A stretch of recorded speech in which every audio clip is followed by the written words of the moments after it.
We are kicking things off with a classic courtroom contradiction. The defendant claims he wants a speedy trial, but then immediately asks for more time. Reaction: did you catch the judge's face? She's looking at a criminal history she describes as outrageous for his age.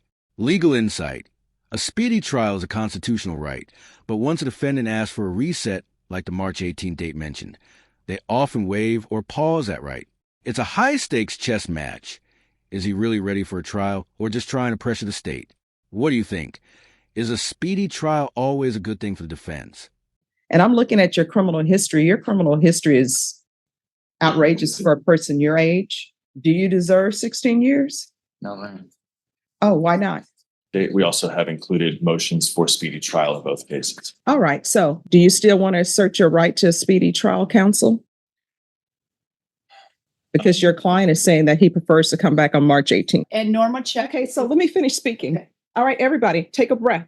Calm down. Let me finish speaking. Suspicious plate bearing the word traveler on it. During the stop, the defendant refused to provide. Traveler. We don't disagree, Your Honor. I think under the circumstances of what actually happened, it was not Mr. Daly's position to resist or to interfere. That was not. He was concerned for his safety at that point. I require $1,400, and I will be charging the court $1,400 for my time. Understand? Yes, ma'am. All right, after reviewing State's Exhibits 1 and attachments, the court will find there is sufficient evidence to find you guilty. This will be set for sentencing on December 7th. We'll schedule PSI.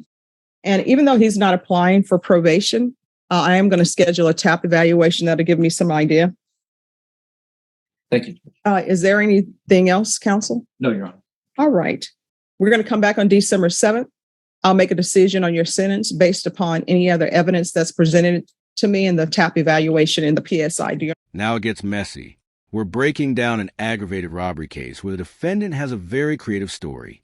He claims the victim was a friend who offered him clothes, money, and even jewelry, then called an Uber for him. Dramatic reveal: the PSI pre-sentence investigation report tells a different story. The defendant admits to keeping the items but denies the gun. Legal insight: in Texas, aggravated robbery requires a deadly weapon. By admitting he kept the property but denying the gun, he's trying to downgrade his charge to a simple theft or robbery. But the judge isn't buying the friendly Uber story. Would you lend a friend your jewelry and then report them for robbery? Understand? Yes, ma'am. All right, thank you.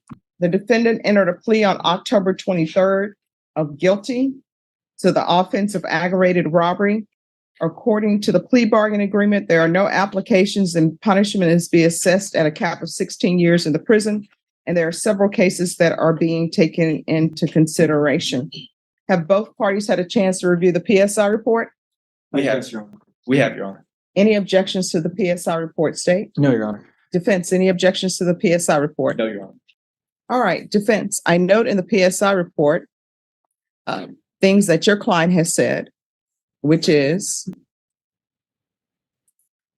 that he has no idea where these charges came from. And specifically, what he says in the PSI report, and the reason why I want this on the record is because I want to make sure that your client actually wishes to continue with this plea. What he said: as to the instant offense, the defendant stated he was at his home on this date when the victim reached out to him and wanted to hang out. He stated that he agreed to go over to his home. He stated that he got an Uber to the victim's home and a friend ended up going with him.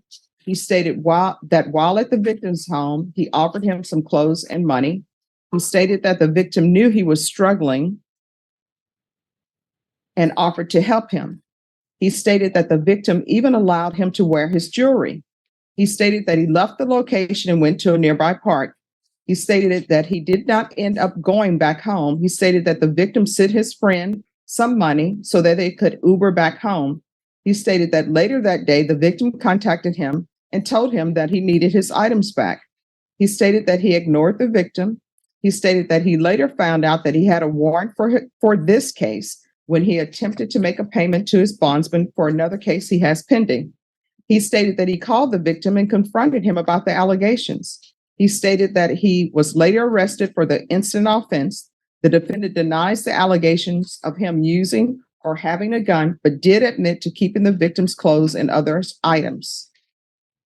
And that is correct. It is in the PSI report, and I'll ask the court to also focus on page 5 of the victim impact statement. So, Judge, there was multiple felony cases that were plea bargained in this case that the state took into consideration and dismissed, and that's why we went forward with this case. So, my client has stated that he doesn't want to go forward with this case. There were many concessions made by the state of Texas on this particular defendant, so that's why we want to go forward. All right, Mr. Ramos, could you raise your right hand for me, please? Do you solemnly swear or affirm the testimony you give will be the truth and nothing but the truth, so help you God? Yes, ma'am. You can lower your hand, state your name for the record. And Nicholas Ray Ramos. All right, Mr. Ramos, do you wish to go forward with this plea? Yes, Your Honor. All right. You do not want a jury trial? No, ma'am. All right. Thank you, Judge. All right. Are there any witnesses from either side? No, Your Honor, we were informed that the witnesses made PSI statements that were contained in the PSI. All right, then any witnesses defense? No, Your Honor. All right, then the court will hear argument. State. Judge, there are numerous cases that have been taken into consideration in order to reach this case, or in order to reach this plea agreement. I know that the defendant is young, pretty early in his life, but in that short amount of time that he's been an adult, he has racked up numerous arrests and various cases that, again, were taken into consideration. I think that it's the nature of those other charges and the fact that even while on probation or deferred on those charges, he still was picking up other cases. My understanding is that he was on probation when this all happened. So we would ask that you hit the cap, Judge, of 16 years. All right, defense. Your Honor, obviously my client is very young, and he'll admit that he has made some serious mistakes. He has a young daughter now that he has not even had a chance to see at this point. One of the things I want the court to consider, and when the court pronounces sentence in this case, the co-defendant in this case was sentenced to 8 years TDC. And we think that's appropriate given the circumstances.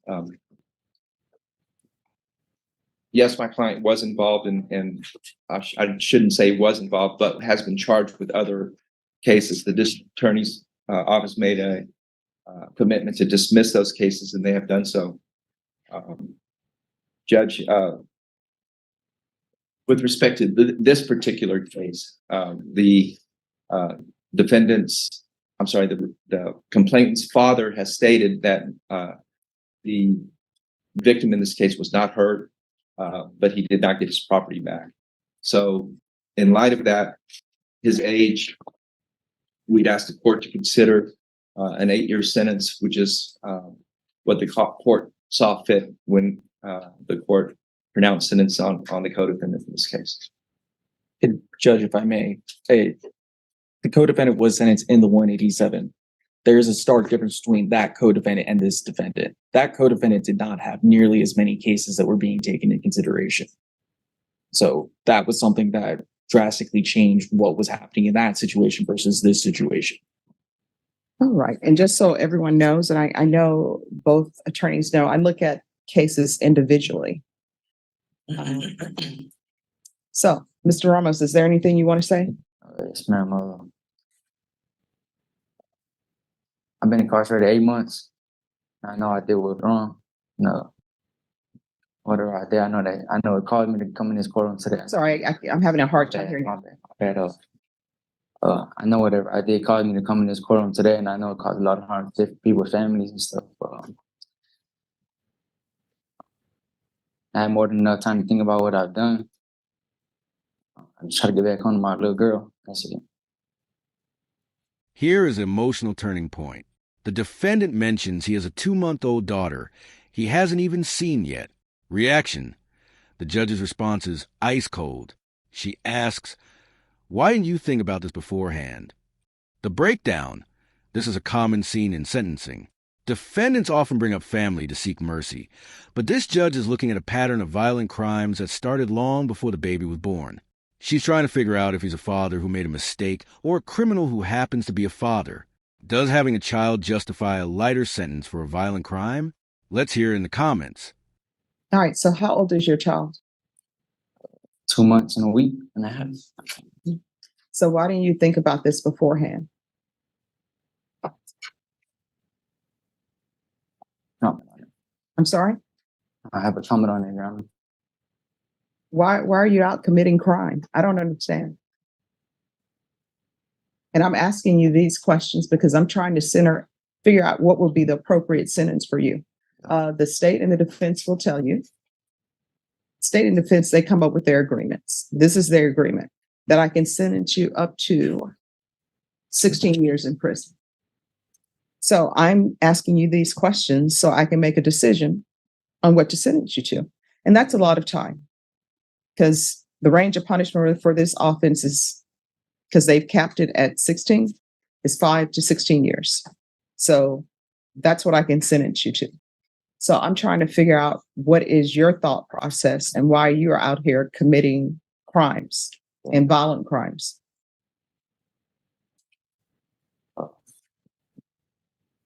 I mean, did you wake up one day? I always think of people who appear before me when they were in elementary school. Did they wake up one day and decide, hey, I want to be a criminal? Right.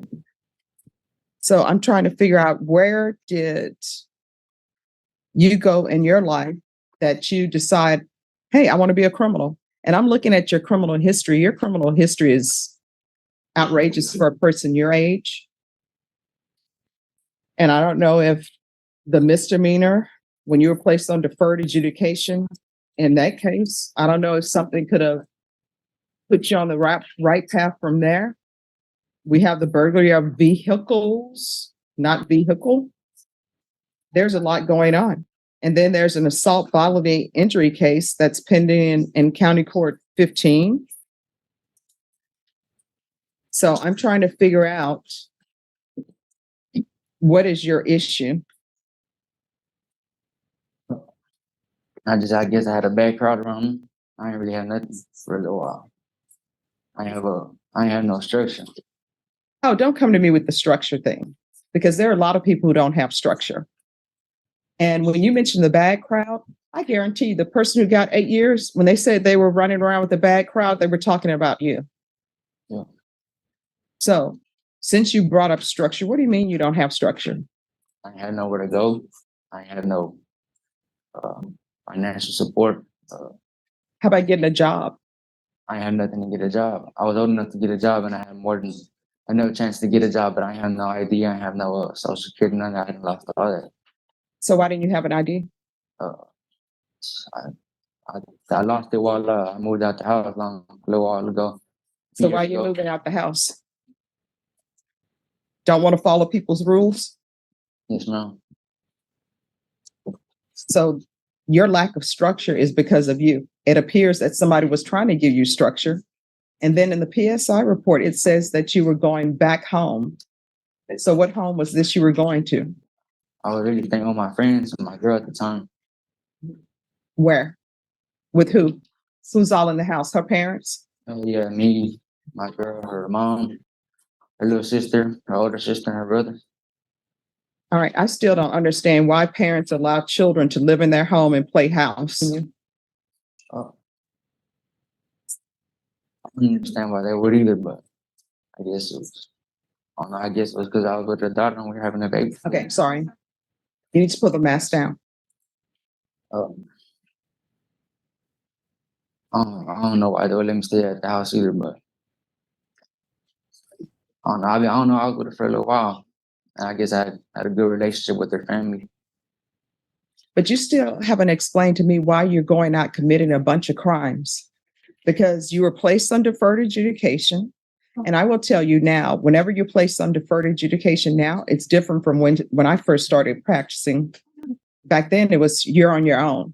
But usually they will say, oh, you don't have an ID? Let us help you get your identification. Oh, you don't have this? Let us help you get this. So your response to not having your identification or having anything was to throw up your hands and start committing crimes.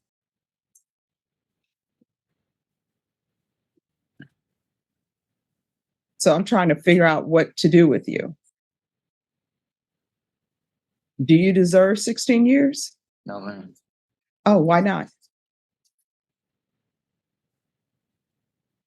And the question I'm asking you, your attorney will tell you, I ask a lot of people these questions. And so I want to see where your head is at.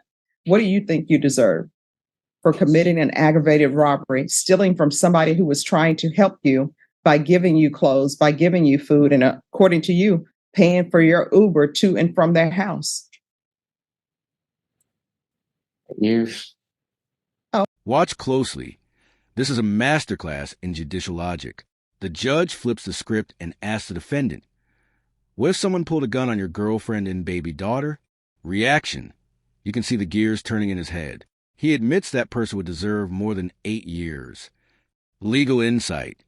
By getting the defendant to admit that a hypothetical attacker deserves more time, the judge effectively gets him to admit that his own requested 8-year sentence is too light for the crime he committed. He walked right into a logical trap. This is why you never try to out-argue a judge from the stand. Okay, you're saying 8 years, because I'm not even going to interfere with attorney-client. So why do you think you deserve 8 years for pulling a weapon on somebody and taking their items? Let me put you into this situation so you can understand better. Do you love your girlfriend? Yes, ma'am. Do you love your daughter? Yes, ma'am. Let's say your girlfriend and daughter are at their home minding their business, and one of her girlfriends comes over because she has a baby and she needs milk and all of the, maybe some clothes for her baby. And your girlfriend say, oh, my daughter is now 2 months old. I have some 1-month-old clothes. Here you go. Here's some clothing. Here's some money for you. And then that friend's like, oh, thank you. And then that friend pulls a gun on your girlfriend with your baby there and takes her items. What do you think that person should deserve? And that's an aggravated robbery that she would have just committed. And the range of punishment for that is 5 to 99 years or life in prison. What do you think that person deserves? Not talking about you, talking about the fact scenario where your girlfriend's best friend comes over, pulls a gun on her and takes items. What do you think she deserves?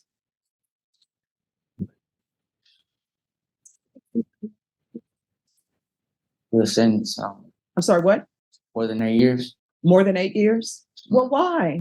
Because you know what? Maybe she doesn't have her ID. Maybe she's not able to get a job. Why shouldn't she just get 8 years? And you know what? Maybe she's running around with the wrong crowd. Why shouldn't she get 8 years? Because she's with a bad crowd. She doesn't have her ID. She doesn't have a place to stay. She has a baby to take care of. So why shouldn't she get 8 years for pulling a gun on somebody and taking their items after they tried to help her? Because she's just running around with the bad crowd. She just doesn't have her ID and she just needs items for her baby. So why shouldn't she be allowed to just pull a gun on your girlfriend, take items that she wants, and then come before court and say, please just give me 8 years, or please just give me deferred adjudication because I'm running around with a bad crowd. I don't have my ID. I don't have my social security card, and I need money, and I don't have a job.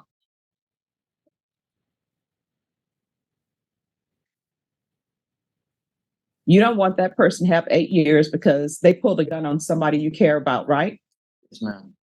That's what you've done in this case. You pulled a gun on somebody who was trying to help you out, and they have family members that care about them. So, do you still think you deserve 8 years? I mean, you may want it, but do you deserve it?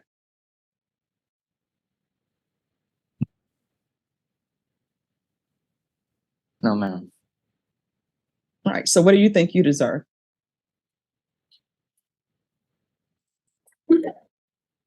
Your Honor, may I on his behalf? No, just 1 second. I want to know, what do you think you deserve?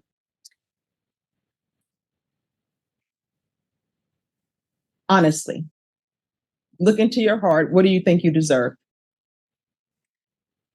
for what you did to a friend who was helping you out? 10, 12. I'm sorry? 10 or 12. Why not the full 16? Because it's just too much time?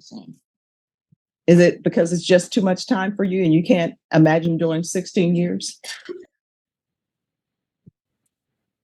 All right, any questions? I don't have questions, Your Honor. I would just ask the court to consider somewhere in the 8 to 10 year range. Judge, my client did not have family structure growing up. I think that's what he was trying to tell you. He couldn't even remember his mother's last name. His father didn't give him much support. He was out on the streets by the time he was 17. He's 19 now. So when he committed this offense, he was basically homeless. He didn't have any place to go. And I would suggest that's probably why he committed these offenses. I'm not saying it's right or wrong. I mean, it's definitely wrong. Okay. But he is very young. He's not the smartest kid in the world. And I think he dropped out of school in 7th grade. All right, why are you dropping out of school? When did you drop out of school? 7. Why? Mask down so I can hear. I don't know. I had gotten into a fight in 7th grade, and I just never went back to school because I was going to alternative. I didn't feel like going back to alternative. All right, they sent you to alternative school because there were issues at what we would call regular school. So that's people just don't go to alternative school because, hey, let's send them to alternative school. Usually there's some incident that has happened at regular school and you get sent to alternative school, be it for behavior or something else. And it was a fight. So it was a fight. So you got sent to alternative school. And when you're sent to alternative school, it's not forever. So you decided not to go back to school. Why not? Do you know in Africa, I watch a lot of TV and watch a lot of documentaries. There are students in Africa who walk to school. They don't have any shoes. They don't have any desk. They sit on the floor with one sheet of paper. They don't have uniforms because they need to pay for their uniforms to go to school. And they sit on the floor because they don't have any desks for them. There's actually an organization called Kids in Need of Desks. And what ends up happening is people give money to that organization. So they actually make desks for the children. And now they've started making shoes for the children. And if you see the smiles on their faces, just for the little things. And The judge just took this to a global level. She compares a defendant's choice to drop out in 7th grade to students in Africa who walk miles without shoes just for a chance at education. Summary: she's stripping away every excuse he has. No ID, no structure, no support.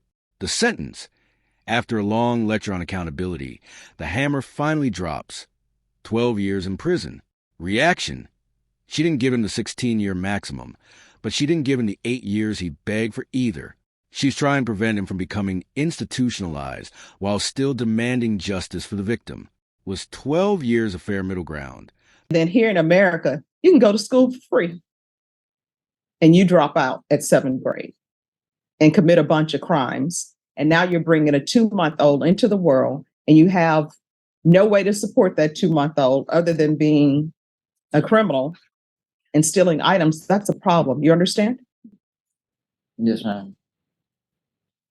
All right. Anything else from the state? No, Your Honor. All right. This is what the court is going to do. Court is finding you guilty.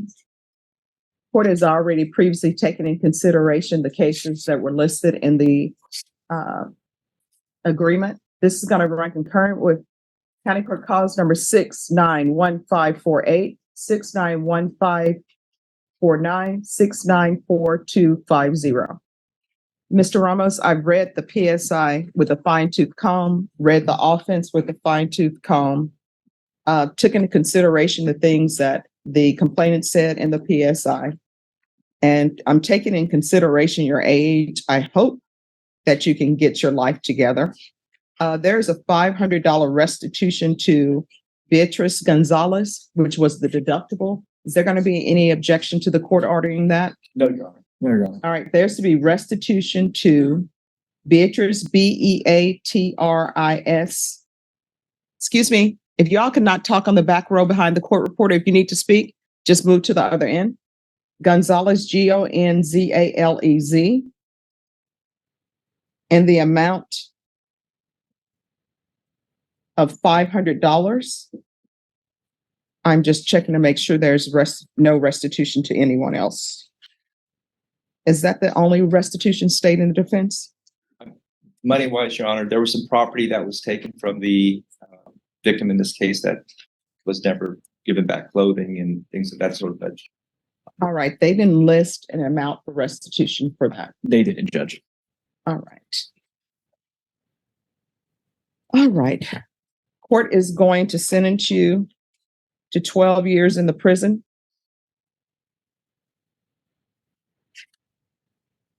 Give you credit for any time served. I'll ask for the therapeutic community. Is there anything else with regards to sentencing? No, Your Honor. All right. And I want to let you know the reason why I'm giving you the 12 years instead of the full 16 is because, one, I don't want you to 100% become institutionalized, because when people go to prison, it's a crapshoot whether or not they're going to be rehabilitated. And when you go to prison at your age, there are going to be a lot of influences at the prison that are not going to be good for you.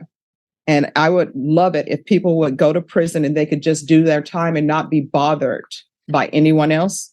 But you may end up being bothered by other people. You're going to have to keep your nose down. Do not become institutionalized.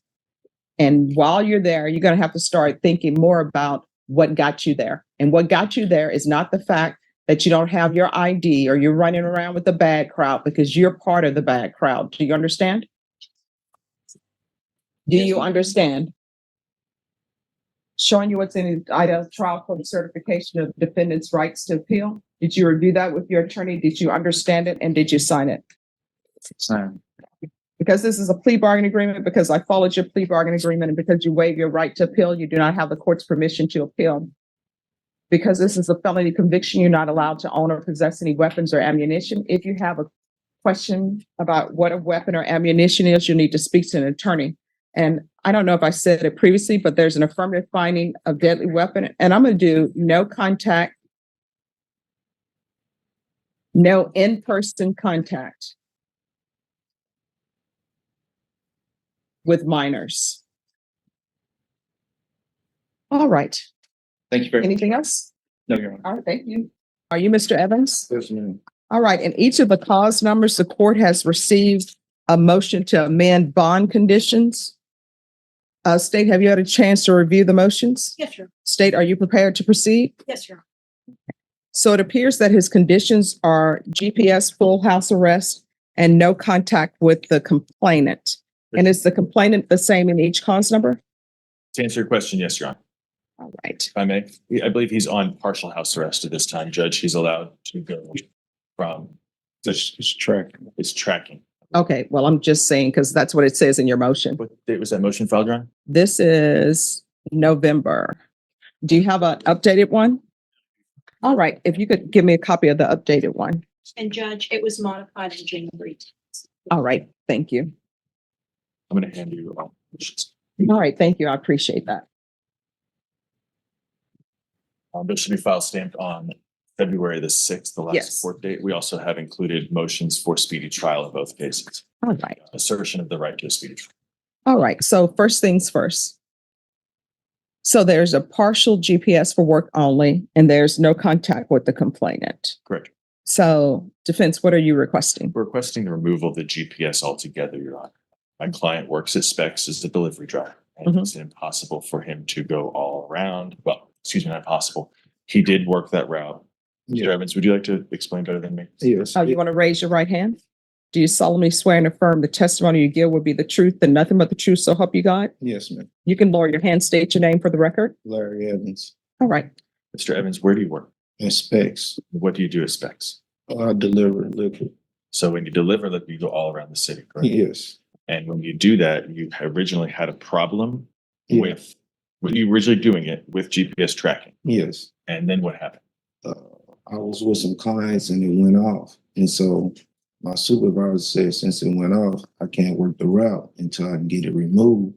And that takes 2 hours from my 10-hour day. So he said you can't work the route until you get it removed. Yeah. So they shifted you to a different The position warehouse. and you actually lost money based on that. Yes. And you every day you're losing money based on that information. Yes. And you can, I don't know if the court wants more explanation on how he's losing money, but with those 2 hours. But Well, I want an explanation on how the fact that he's allowed to work on GPS and it went off and therefore he can't work the route. I don't understand.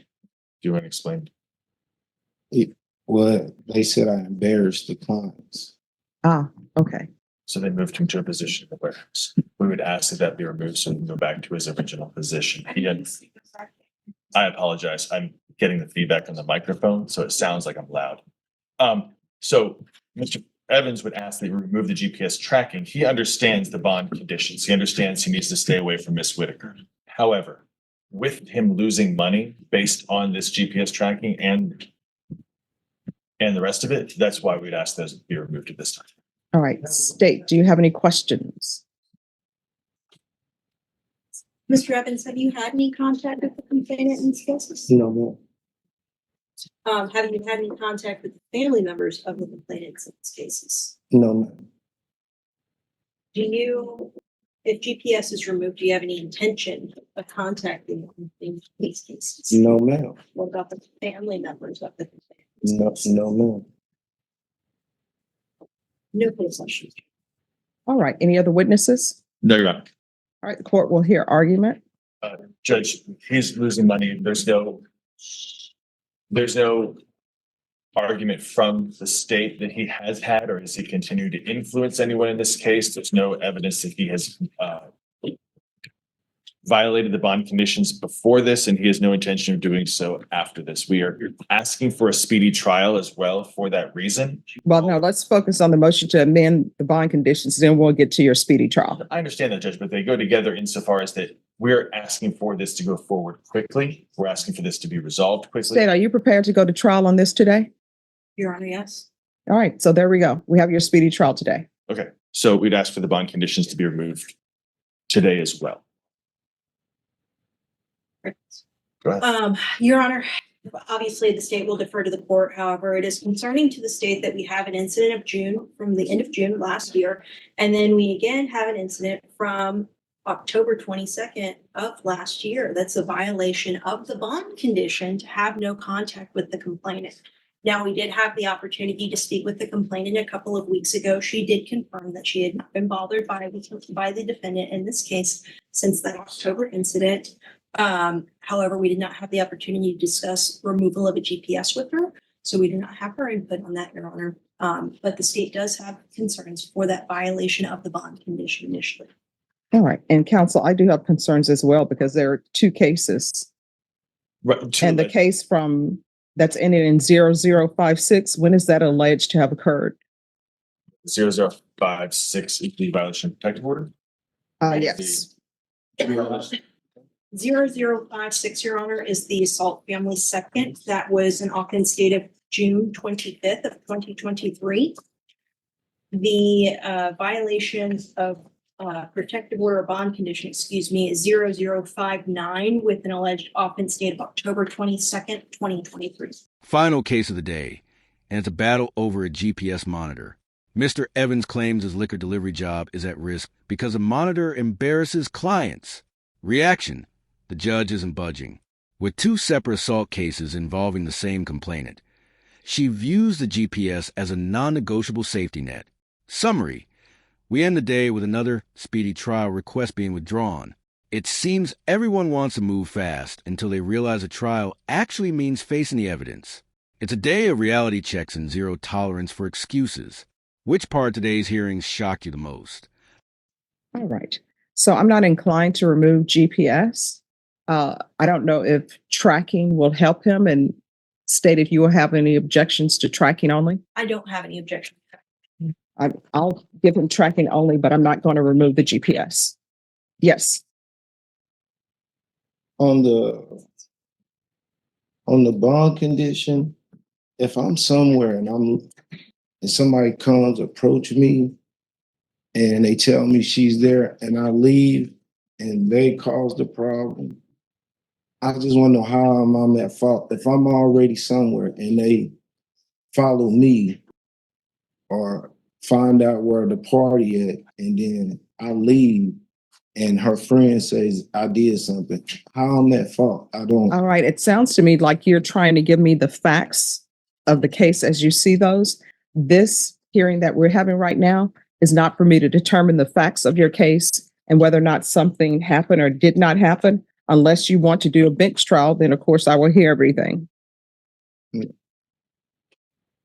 right. All right. So really his plea deadline date is scheduled for March 18th, but we do have a murder trial that's up first. So if something happens to the murder trial and he wants his speedy trial, we'll give you a trial today. So if y'all still want a jury trial today, we will give that to you. Otherwise, your plea deadline date is March 18th. Do you want to have the plea deadline date as March 18th, or do you want to be on call for today, Mr. Evans?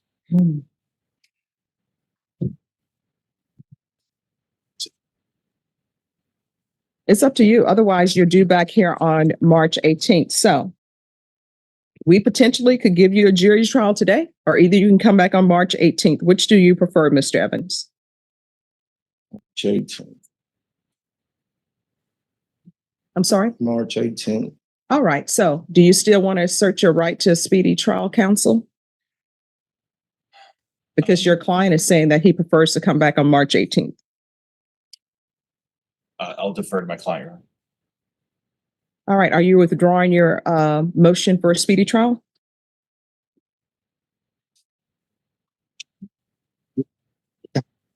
This time, Judge, we would ask for the trial date of March 18th. Well, March 18th will be your plea deadline date. All right. We would be So, ready for trial on that date as well. all right. So are you withdrawing your motion for a speedy trial? Yes. All right. Is there anything else? All right. We'll see you back on March 18th. Thank you, Your Honor. You're welcome. All right. It appears you have issues with marijuana. Can I see the file on Mr. Gobert? Thank you. So you're on probation Yes, ma'am. for robbery. Yes, ma'am. Do you know how much time you're looking at if you were revoked?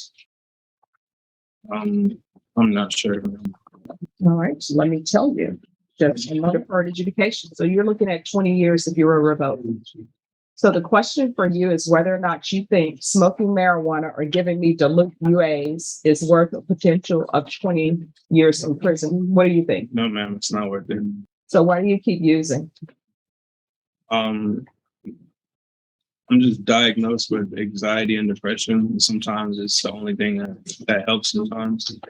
Well, you need to have a doctor for that. Do you understand? Yes, ma'am. So I'm going to have them test you for levels and probation. Yes, Your And Mr. Gobert, can you see if he's have him evaluated for MIC? All right, we'll see if he's able to go back on the MIC unit. And I'm going to want him tested for levels. Yeah.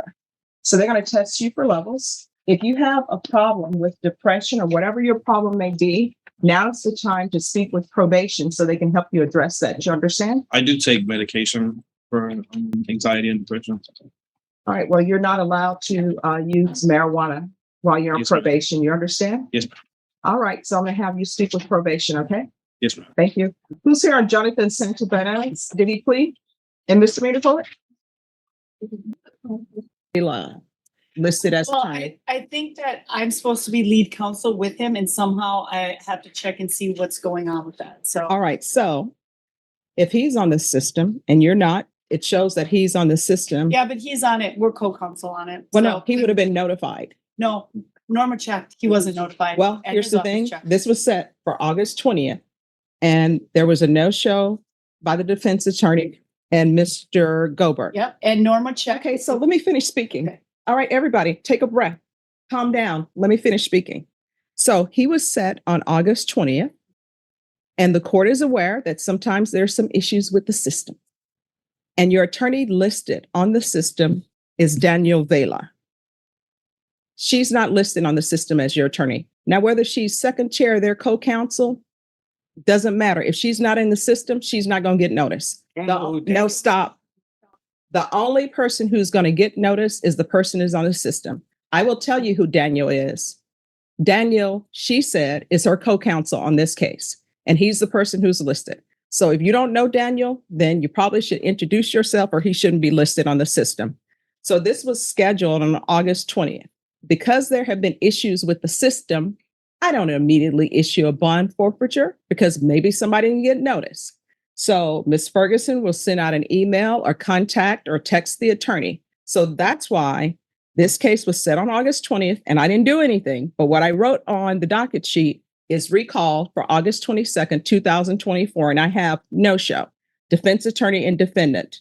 And then I put no notice in the system. So that is why we're here today. So who's the prosecutor on Gabriel Maurice Gobert? All right. State, is all of the discovery uploaded? All right. Have you checked to see if any discovery is uploaded? All right. Are you able to look and see if the discovery is uploaded? Do you need the cost number? I will need the JN if you give me a moment to log in. What I can tell you is I don't have access to the JN number, I don't think. You want me to look it up? Yes, please. It is 212 Just 1 second. He's logging in. 212 9226. As I explained it, the way that the bond is done, we got out from this conference. It didn't- it was in the picture. We had some No, Your programs Honor, I that- have not conferred Go let them about grow. discovery with Ms. Wetland. So I don't know if there are any items missing that, in her opinion, should be. All right. So here's my question. What you're looking at, does it show where you have uploaded items? Yes, Your Honor. All right. So Ms. Ferguson, set this for discovery in 30 days. And by that time, when you all come back, everybody needs to be prepared to sign an acknowledgement of discovery. What date?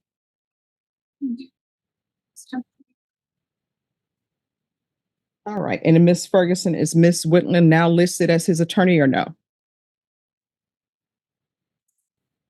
Second attorney hire. Mhm. But it was never, I guess, converted over. Yeah. All right. So we need to make sure that she's on there. What is this? Yeah, because see, the system's all messed up. Yeah, I should be on there as lead counsel. Well, I mean, you're not on there, but what I do know is Daniel Vela is listed. You don't know who he is. I understand. She's saying that's her co-counsel. So who is lead, who is second, doesn't really matter. He's listed on there. And if she wants to be listed as lead counsel, then it needs to be put in the system that she's lead counsel. And the only way it can be put in the system that she's lead counsel is if she files a notice and puts on there that she's lead Which counsel. I did. All right. Which All right. I Thank did. you. Norma, give them the reset form for September 23rd and make sure both parties sign it. Thank you. All right. Court is calling 2020 CR 2127 State of Texas versus Gabriel Maurice Gobert. Can I have parties announced for the record for the state? Hank Wilkins for the state, Your Honor. Defense? Carolyn Wendler for the defendant, Your Honor. And are you Gabriel Maurice Gobert? Yes, ma'am. I'm going to show you what's entitled Motion to Enter Adjudication of Guilt and Revoke Community Supervision. Did you review that with your attorney? Did you understand it? Yes, ma'am. You didn't review that? This is the one that we've had before.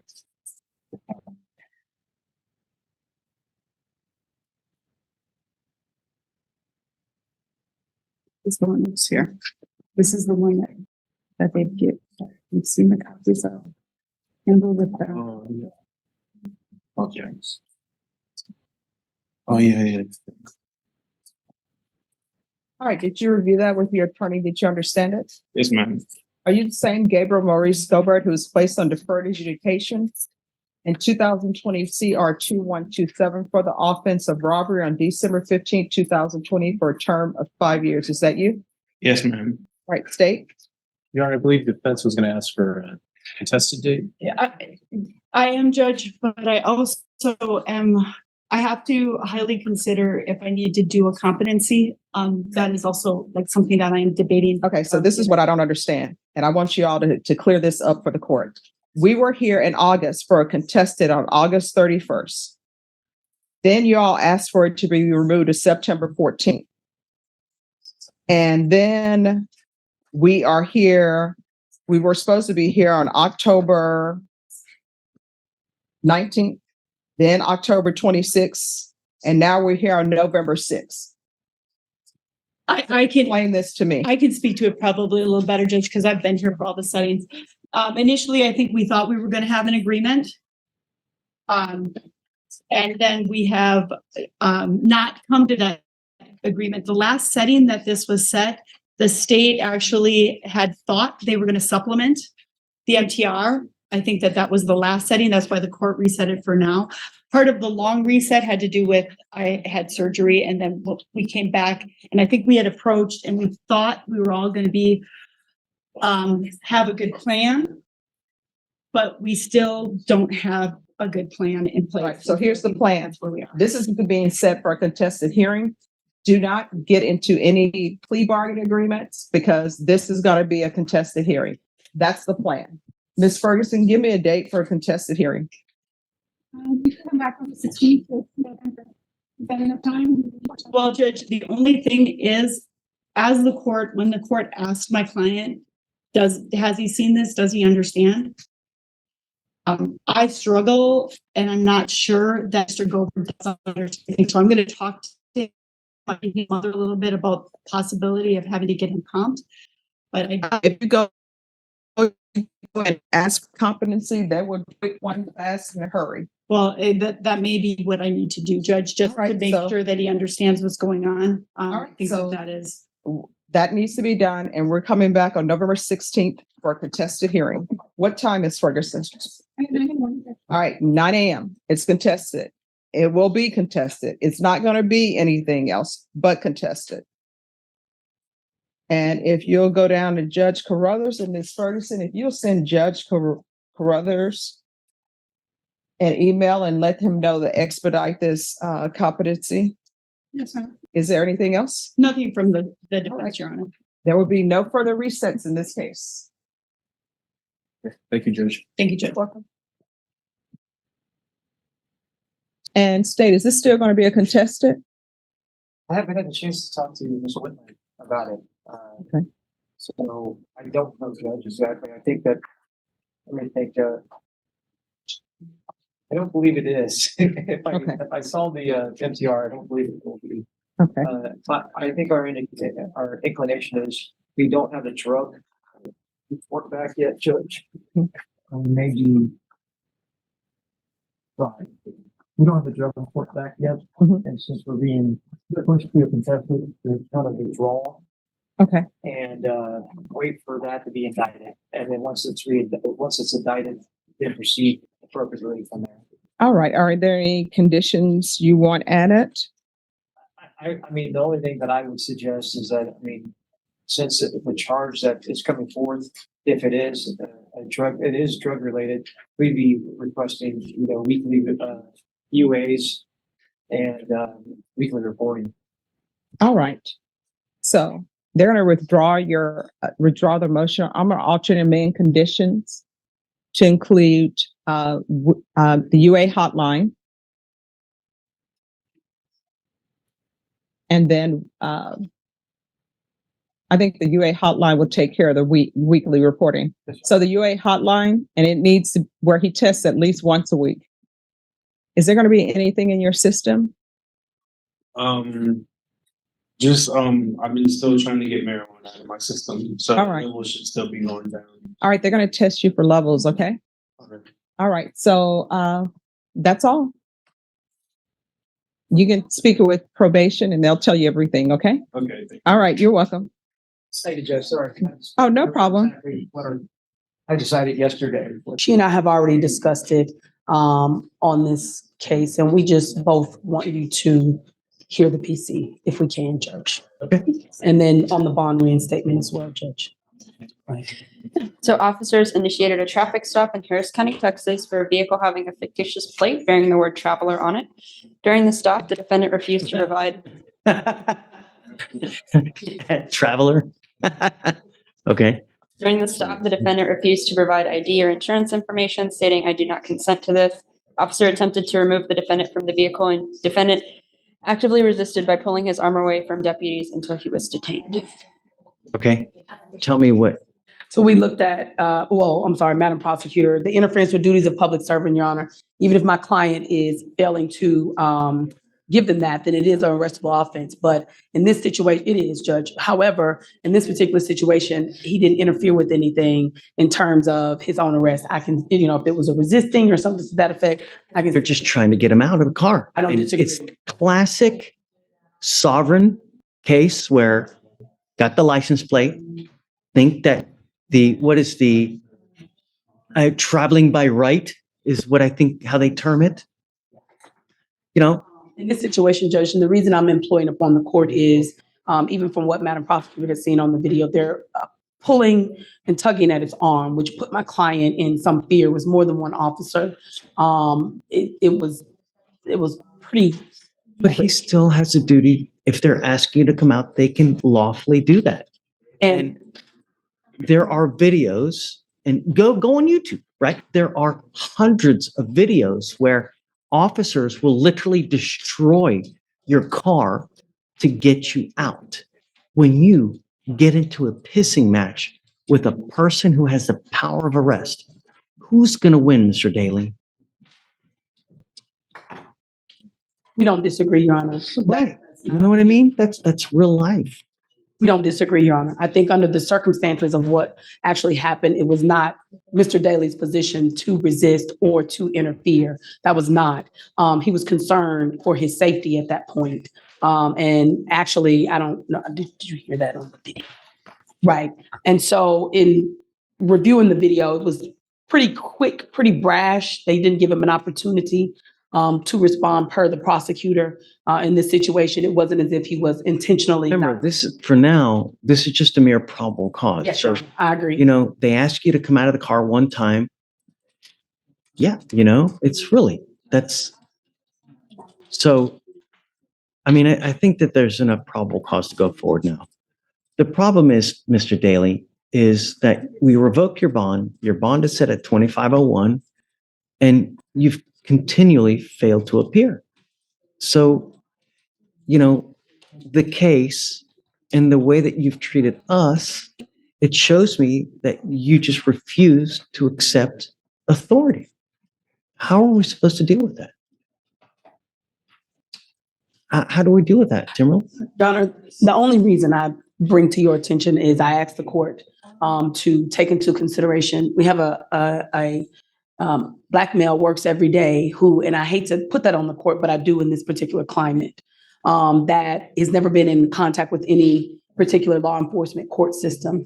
And from what I can see and what I hear out here from a lot of my Black male, and I'm sure it's common knowledge, is that because they are unfamiliar with the court system, they don't know, number one. Number two, when they do come in contact with police, and my mother is assistant chief of police. So I can understand, even when I was younger, I was taught that there are certain things that you have to do with when a police officer even stop you on a speeding ticket. What we don't know is whenever these officers come up, when you're somebody who don't have the privilege of having a police officer as a parent, or who isn't familiar and is being raised in this particular climate and seeing what they see on TV and seeing what they hear and everything that has occurred, you don't know what the proper steps are. I was trained from when I was grown up, what you do. I'm not saying that what he did was right or wrong. I'm not saying that how he reacted to this particular court, it is wrong. However, I'm employing upon the court to ask the court to take into a little bit of consideration, number one, from his perspective, all defendants, can't just say this, but I do see that, from what I've known from this particular case and now in talking to him, I do believe that there is a sense of sometimes they just don't know. Sometimes they just don't. So I'm asking to reinstate his PR bond. I am now on the case where about me, I'm a tight attorney. I run a tight ship. So, and by which of way I believe I can reach him and getting him to court and resolving this matter, which is what I talked to the prosecutor about when you were on break. It's like, let's just resolve this. Let's take care of this. I'll buy it. Yes, sir. Okay. Thank you, Judge. I'm not going to do this again, though. I promise you. I don't care whoever you have. If you flake on us again, that's 3 times. It's out. I'm not going to do it again. Do you understand, Mr. Daly? When you come to court, good things happen. when you don't show up and you continually do it, you can't expect good things to happen. Now, do you have a Texas driver's license? Nothing's right now. You're not allowed to drive.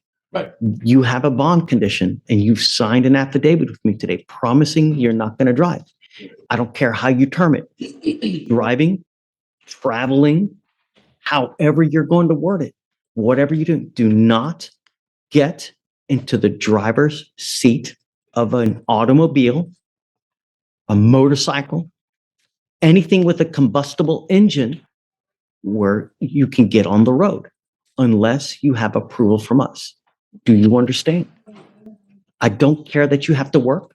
I don't care if you have to go to church. I don't care if you're going to a funeral. I don't care if you're going to wherever it may be. Do not drive. Do you understand? Heed this warning. You're not going to get another one. Okay, Timberlake, Thank I'll you. reinstate the bond. Thank you, Your Honor. And I'll talk to her. We were going to try to talk to Chief, but it's pretty busy. I mean, I think the case is only 3 months old, Yes. so you've got time. You can do whatever you want. Yes, sir. Thank you, Judge. Because you have a lawyer, I will waive your appearance. You don't have to waste your time coming to court now, but you must stay in touch with her and she'll tell you when you got to come back to court. If she comes back and tells me she can't get a hold of you because you're playing games or you've gone AWOL or whatnot, or you get arrested for something else, all bets off. We good? I'm not asking for much, man. You know, really. And for future reference, when you get into a pissing match with someone with the power of arrest, you are nearly always going to lose. It's just the way it works. And as a young Black man in today's society, you got to be extra special careful because things can go really wrong really quick. And there's evidence of that over and over and over. We are here on people of the city of Taylor versus Randall Crane. Good morning. I see Mr. Crane up on screen. Sir, I believe you are muted. If you could unmute, please. There we go. Good morning, sir. Would you state your name, please? My name is Randall Timothy Crane. Good morning, Mr. Crane. And on behalf of defendant, today we have, please. I'm James Kazicki. I'm the House Counsel. I spoke with Mr. Crane, had a breakdown in communications. I don't believe I can go forward representing him. We do not, support the same theory of law. Mr. Crane, sir, you do have the right to have a court-appointed attorney. Do you wish to have a court-appointed attorney, or are you going to represent yourself at this time? You could change your mind later on, but at this stage, sir, are you representing yourself? Sir, me and the House Counsel do not agree on a bunch of things. I understand that. My question is, all you're here for today is I'm going to actually give you the formal arraignment and conduct a pretrial. All I'm wondering, sir, is are you going to represent yourself at this limited proceeding? That's all, sir. I would like to have a assistance. Okay, all right, but at this time, we do not have other counsel. But what I am going to do is what we call an arraignment. All arraignment, sir, is just a formal reading of the charges that are lodged against you. That's all it is. I explained that the rights that you have. Well, I understand my rights. Hold on just a minute, please. Hold on just a minute. I want to make sure I have the complete file. Mr. Kazicki, maybe you can offer a little assistance, sir. Okay, no, I've got it. So, for the record, Mr. Crane, you're here for an arraignment. As I explained, sir, arraignment is that initial stage of the criminal proceedings, or simply put, You're advised of the charges that are now formally lodged against you. Okay, sir. So in this manner, you are charged on the complaint of Taylor PD Officer Schillenberg, who states that on March 26th, while in the city of Taylor, that you obstructed the officer from performing his lawful duties, specifically with respect to the stop where he claims he observed you operating electronic device. Now, a misdemeanor charge in the state of Michigan. It's a criminal offense. It subjects you potentially to be 0 days in jail up to 90 days. Fines could be 0 up to 500. You could be placed on probation also for a period of up to 2 years. Of course, you have the right to have an attorney to represent you. If you can't afford one, one could be appointed. Now, having heard that charge, how do you plead to the charge of obstructing the officer? All right, I'm going to note that the defendant stands mute. Has the same effect, sir, as you pleading not guilty. Now, sir, you are going to have I need you to write this down, please. You will have a pre-trial conference. So you're going to meet with an attorney here in the court. Write this date down, July 16th at 9 a.m. It's an in-person pre-trial conference. Furthermore, sir, we're going to mail a notice of that date to the address that's listed on your ticket. And at this time, I'm going to release you on a personal bond. You don't have to post cash. That's your word that you're going to come back on the July 16th date at 9 a.m. All right, sir. Now, I also want to inform you, we have a couple of other charges. They're called civil infractions. One has to do with no proof of insurance and no registration. Sir, these being civil infractions, they can't be sent to jail for these. They're simply not criminal offenses. All right. You'd be fined up to $100 on each of those, but you can't be sent to jail. Just for your information, they are accompanying charges. And lastly, again, you're on a personal bond. That's your word that you're going to come back on that July 16th date. Understood, sir? No, I do not understand. Pardon me, sir? No, I do not understand. Well, I'll explain it again. You come back on July 16th in court for a pre-trial conference. You meet with the attorney who will meet with the prosecutor. That's when they discuss the merits of the case. And right now, I've released you on a personal bond. You don't have to come to the courthouse and post any money. It's your word that you're coming back on that date. I've notified you here on the record of the court date, and further, you'll be mailed a notice. Yes, Your Honor, I understand that part, but what I don't understand is I don't understand the jurisdiction that the court has over me. Sir, you're going to be able to discuss that at a later date. This was just to advise you of the charges formally lodged. Well, I would also like to advise the court that every day that I am in court, I require $1,400, and I will be charging the court $1,400 for my time. Sir, you can do as you see fit on that count. I'm just apprising you of your court dates. And with that, you're free to leave the meeting, sir. Thank you.